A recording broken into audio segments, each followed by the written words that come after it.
گھر میں لڑکی بھاگ رہی ہے، شراب پیا جا رہا ہے، زناکاری ہو رہی، چوری ہو رہی، عیاشی ہو رہی، مکاری ہو رہی، منافقت ہو رہی ہے، غلط کاموں کے لیے میٹنگ ہو رہی ہے، غیبت پہ غیبت ہو رہی ہے، چغلخوری ہو رہی ہے، مسجدوں میں بیٹھ بیٹھ کے چغلخوری ہو رہی ہے، کوئی نہیں منع کرے گا، بالکل سائلنٹ، صرف آؤ مسجد کی طرف، آؤ نماز کی طرف، برائی سے کون منع کرے گا؟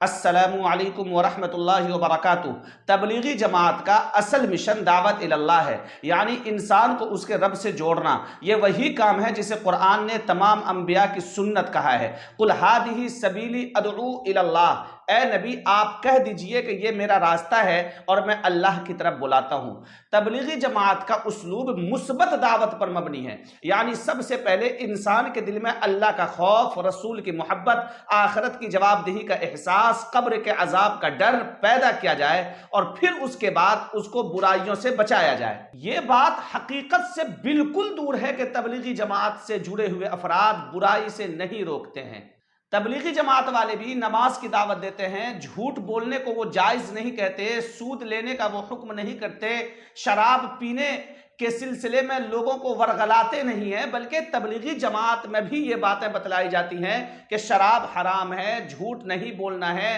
نماز چھوڑنا گناہ ہے، دوسروں کو ستانا غلط ہے، جہیز لینا غلط ہے۔ اگر آپ اپنے بیٹے کی شادی کر رہے ہیں تو آپ جہیز کی فرمائش نہیں کر سکتے۔ یہ ساری چیزیں تبلیغی جماعت والے بھی بولتے ہیں۔ ایسا نہیں ہے کہ تبلیغی جماعت والے ان برائیوں سے نہیں روکتے۔ تبلیغی جماعت کا طریقہ دل بدلنے پر ہے، نہ کہ زبان سے جھاڑ پلانے پر، کیونکہ یہ طریقہ نرم، مستقل اور اثر انگیز ہوتا ہے۔ یہ کہنا کہ جو لوگ تبلیغی جماعت سے جڑے ہوتے ہیں ان کے اندر بہت ساری برائیاں پائی جاتی ہیں، یہ اعتراض اپنی جگہ خود ہی غلط ہے، کیونکہ کسی جماعت کے چند افراد کی کمزوری کو پوری جماعت کی پالیسی بنا دینا اور ان کی نیت پر حملہ کرنا یہ انصاف نہیں ہے۔ جو تبلیغ کے چلے مار مار کے تھک گئے ہیں، وہ جب لڑکے کی شادی کر 10-10 لاکھ نقدی لیتا ہے، جہیز لیتا ہے، کیا کیا نہیں کر رہا وہ۔ میں اس مولانا صاحب سے پوچھتا ہوں کہ آپ ذرا ہمیں بتلائیے کہ کیا اگر کوئی ڈاکٹر صاحب سگریٹ پیتے ہیں تو آپ اس ڈاکٹر صاحب سے علاج کروانا چھوڑ دیں گے؟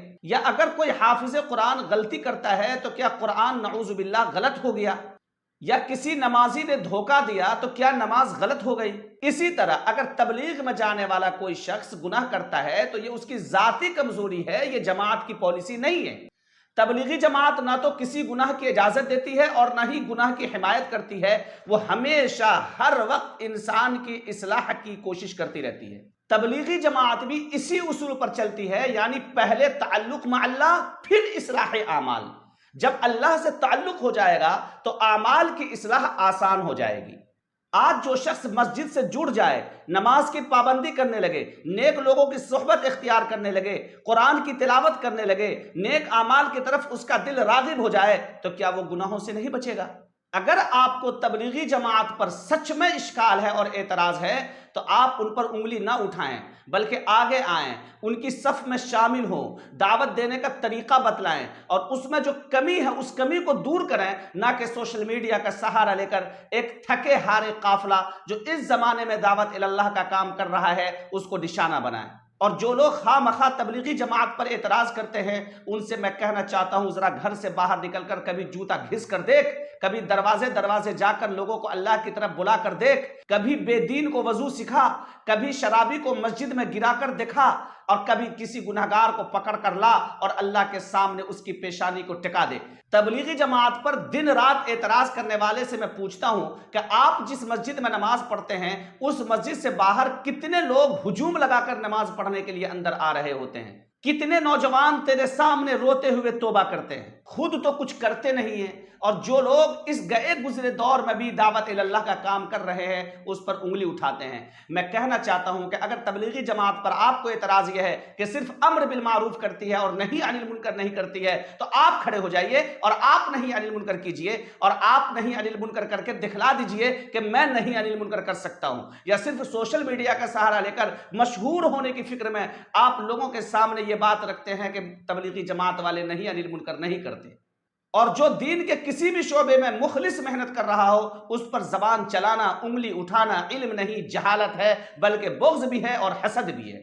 عالم اسلام کی ایک بڑی شخصیت مولانا ابو الاعلیٰ مودودی کا تبصرہ ماہنامہ ترجمان القرآن میں آپ پڑھ لیجئے. اس میں انہوں نے لکھا ہے کہ اس دور میں تبلیغی جماعت اس امت کے لیے مسیحا ہے، اور گئے گزرے دور میں یہ تبلیغی جماعت بہتر کام کر رہی ہے، اگرچہ میرا ان سے کچھ اختلاف ضرور ہے. یہ مولانا ابو الاعلیٰ مودودی وہ ہیں جو دیوبندی مکتب فکر سے تعلق نہیں رکھتے ہیں. ایک دوسری جگہ انہوں نے لکھا ہے کہ تبلیغی جماعت سے جڑے ہوئے افراد میں اخلاص اور قربانی کی روح قابل قدر ہے. یعنی مولانا ابو الاعلیٰ مودودی نے فکری اختلاف کے باوجود تبلیغی جماعت کے اخلاص کی اور قربانی کے روح کی تعریف کی ہے. سعودی عرب کے سابق مفتی شیخ ابن باز نے اپنے فتویٰ میں لکھا ہے کہ تبلیغی جماعت سے جڑے ہوئے افراد میں اخلاص، قربانی اور لوگوں میں اصلاح کا جذبہ بہت زیادہ پایا جاتا ہے، اور اس جماعت سے جڑے ہوئے افراد اس بات کی فکر کرتے ہیں کہ لوگ اللہ کے راستے کی طرف لوٹ آئیں. سعودی عرب کے موجودہ عالم شیخ صالح الفوزان لکھتے ہیں کہ اگر تبلیغی جماعت سے جڑے ہوئے افراد